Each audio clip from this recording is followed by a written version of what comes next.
Thanks in no small part to her early work on the hit comedy series The Office, Mindy Kaling has become one of the most prolific comedy writers in Hollywood. Regardless of her considerable body of work, Kaling was disappointed that she missed out on a role in the 2011 comedy, Bridesmaids. But while this was seen as a missed opportunity to the actress, her lack of participation in the film helped facilitate a major boost to her already successful career. The actress's more recent work has seen her in Never Have I Ever, The Morning Show and Late Night. Kaling nearly joined Saturday Night Live too, before her contract with Greg Daniels for The Office blocked her involvement in writing for the series. Kaling has become notable for writing her own characters, as can be seen with the sitcoms Kelly Kapoor and Dr. Mindy Kaling in The Mindy Project.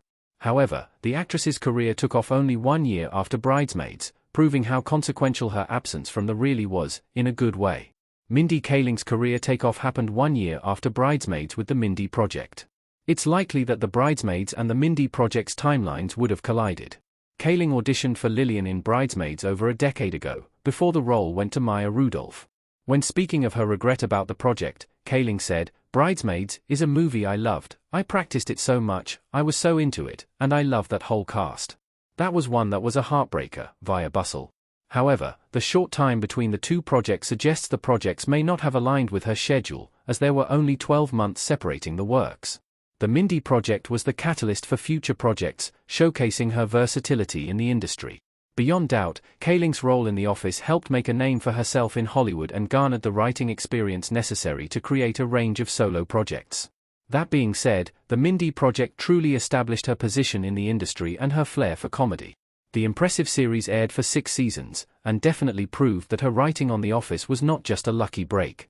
Her success with The Mindy Project was what ultimately led to other writing opportunities on TV, such as 4 Weddings and a Funeral and the HBO series The Sex Lives of College Girls. Mindy Kaling is at her best when she writes comedy roles for herself. Kaling lines up her strengths with her character roles. Mindy Kaling Mindy Project Fox. The comedy writer is undeniably at her strongest when Kaling is creating her own roles. In remaining mindful of her ability, Kaling aligns her own skill set with the self-scripted characters, which greatly strengthens her performances. This can be observed in The Mindy Project, where Kaling's relationship with B.J. Novak translates nicely to inspire their characters' dynamic. That is not to say Kaling only succeeds with this particular formula. Her role in Velma or The Morning Show demonstrates her ability to take advantage of a range of different genres, and maximize her performance on others' writing. A number of actors from The Office are in Bridesmaids, so it would have been fun to see Kaling added to the cast. Nevertheless, Lillian's role in Bridesmaids was far better suited to Rudolph. The character relies upon lots of physical comedy, which is not necessarily Kaling's forte, drawing upon a much more subtle wit in her characters. When taking into account her time on Saturday Night Live, Rudolph is far more familiar with this type of comedy, which makes it difficult to imagine some of the more chaotic scenes in Bridesmaids working as well if Kaling played Lillian.